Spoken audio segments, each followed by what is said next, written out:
Ayer argumenté extensamente el por qué la fracción de Liberación Nacional y en lo particular interpretamos como lo es que un acuerdo de palabra y firmas de jefes de fracción a propósito de la votación en un día específico que ya pasó del proyecto de eurobonos fue un incumplimiento de la palabra y de las firmas de los jefes de fracción que impidieron que ese acuerdo llegara a feliz términos como debió haber sido.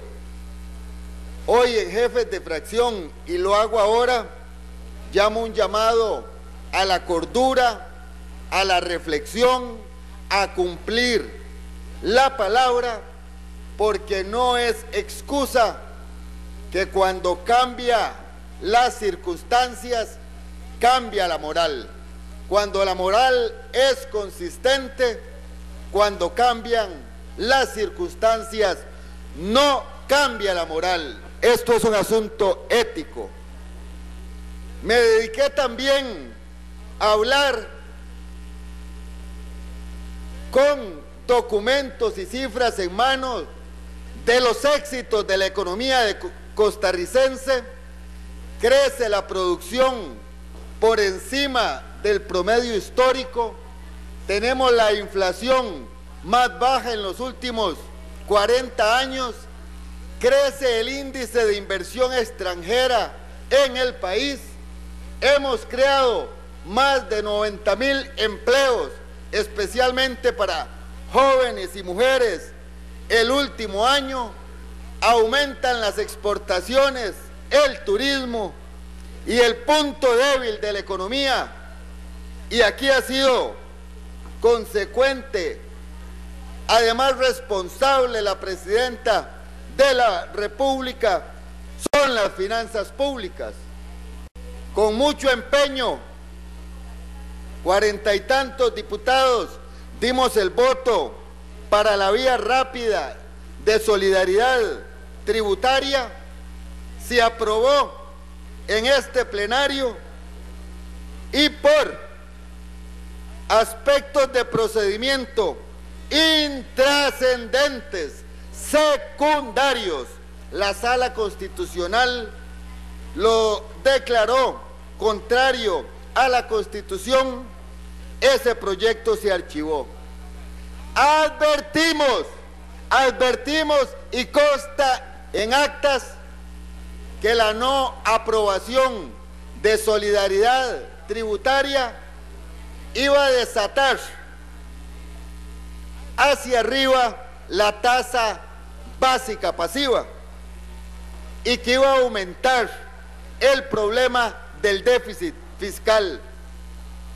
No había que ser adivino para vaticinarlo, y una y otra cosa se cumplen con el tiempo. Por eso el Poder Ejecutivo,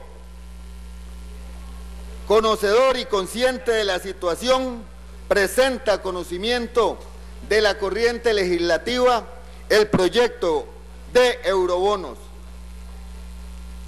De acuerdo a expertos, la tasa básica pasiva debe ser 2 puntos por encima de la inflación, que siendo cercana al 5%, esta tasa debería ubicarse en un 7%, y como todos sabemos, está por encima del 9%. Cada punto que aumenta la tasa básica pasiva son 16,000 millones de colones que le cuesta a la sociedad, y son 2 puntos, 32,000 millones de colones. Con eso se podrían hacer 1.500 viviendas de interés social. Ese es el costo en las finanzas públicas de no aprobar el proyecto de eurobonos. Cada punto que sube la tasa básica pasiva significa en las tarjetas de crédito, y estoy seguro que aquí todas y todos tenemos, como la tienen más de 600,000 familias costarricenses, por cada punto son 10,000 colones más por millón que debemos de pagar. Afectamos a 600,000 personas directamente e indirectamente, a 2,5 millones de costarricenses. Los datos del sistema bancario nacional son elocuentes. Casi el 90% del crédito lo componen créditos para vivienda, créditos para casas, créditos para vehículos y tarjetas de crédito. Esta lentitud en aprobar eurobonos no castiga a los de arriba, no castiga a los empresarios, castiga a los sectores populares y a la clase media.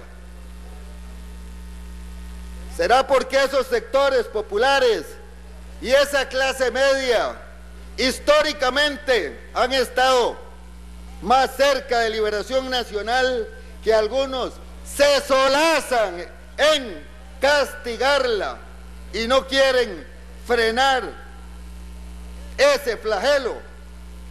Cooperativas y mutuales también están sufriendo ese castigo que se le propina con el bloqueo, con la paralización de esta Asamblea Legislativa. Argumentan control político, ética. Si hablamos de control político, apeguémonos a la Constitución, a leyes y reglamento. Control político es una facultad, un derecho, una prerrogativa que tiene la oposición, también los de gobierno. Ahí, sin mezquindades, no les cedemos espacios y se los abrimos. Control político, en esencia, y me ciño a la Constitución, se da con instrumentos formales. ¿Cuáles son esos instrumentos formales? El voto de censura, las interpelaciones, las preguntas, las convocatorias a ministros y altos funcionarios de gobierno, la concurrencia voluntaria de esas autoridades a plenario y comisiones, los informes que solicita la Asamblea Legislativa, la memoria anual de ministerios e instituciones, las excitativas, las comisiones especiales, y también hay instrumentos informales como el derecho de petición, libre acceso a los departamentos administrativos y responsabilidad de las opiniones de los diputados, solicitud de informes a instituciones. Este control político no debe ir más allá de lo que se regla en la Constitución, en la ley, en el reglamento. Hacerlo violenta el orden constitucional. No se regla el control político para dañar a la sociedad, para castigar a los más pobres, para pagar al gobierno, para frenar la Asamblea Legislativa. No hay texto en la Constitución, ni en leyes, ni en reglamentos que eso lo faculte. Solo lo faculta el capricho, la irracionalidad y la mala fe, la política llevada al fanatismo. Por eso, hoy que se anuncia lo que ya es sabido, porque aquí lo dije hace 2 semanas, que los casos Lieberman y Garnier están en la Fiscalía, en un poder independiente, donde se determinará si procede elevar a juicio y si no, el archivo, no se justifica que esta Asamblea Legislativa siga paralizada, bloqueada y dándole este horroroso espectáculo al país.